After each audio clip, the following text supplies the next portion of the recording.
To be here, and I'm honored to be among my peers, so many of them. And I truly appreciate you being here because I think this really sends a message, and exactly what he was saying, we need to stand strong together. I am a proud 5th grade Lakewood Elementary School teacher. I reside in Arlington, and I am a part of the 10th Legislative District. My name is Chris Esplin. I go by Minnie. Wife, mom, teacher, sister, daughter, friend, union bargainer. There are many job titles I hold in a day, and ones I'm sure I share with you. Educator advocate. Now that's a title that I think we all need to share, especially in these times. As educators, we daily do battle, advocating for what we know is right and just for the students in our care. This is what we do. It's just a part of who we are as educators. Yet when it comes to applying that same passion for what is right and what is just to our own lives, well, educators are somewhat reluctant to do it.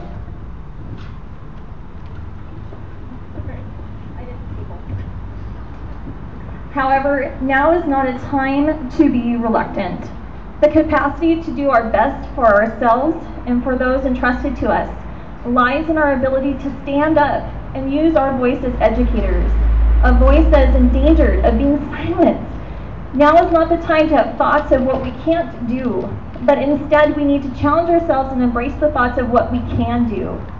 Having been a bargainer for LEA and worked to improve wages, hours, working conditions of our members, and the education of our students, I'm compelled to speak to you about the risk we face as legislators work to remove our rights to collectively bargain our health care. The health care reform bill that is being proposed raises the cost of care. It creates larger government, has the potential to ostracize those part-time employees that we rely on, and places the burden of increased costs on districts. Districts already on financial crutches that have cost teachers and students dearly.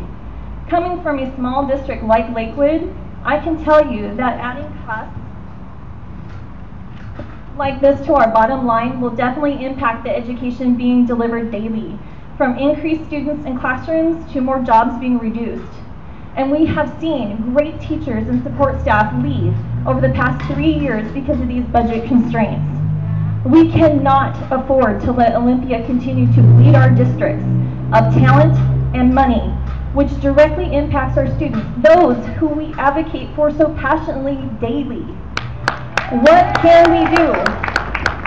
We can be educator advocates. We need to be educator advocates. I'm calling you to action to be an educator advocate, to enable your voice to be heard and actions to be taken that sends a clear message of no, not only on the Healthcare Reform Bill 6442, but no to the notion that educators should not have collective bargaining rights. Our voices cannot and should not be overlooked or minimalized. In doing so, Olympia devalues what our mission is, to be the best educators for our students. We are trained advocates. It is part of who we are.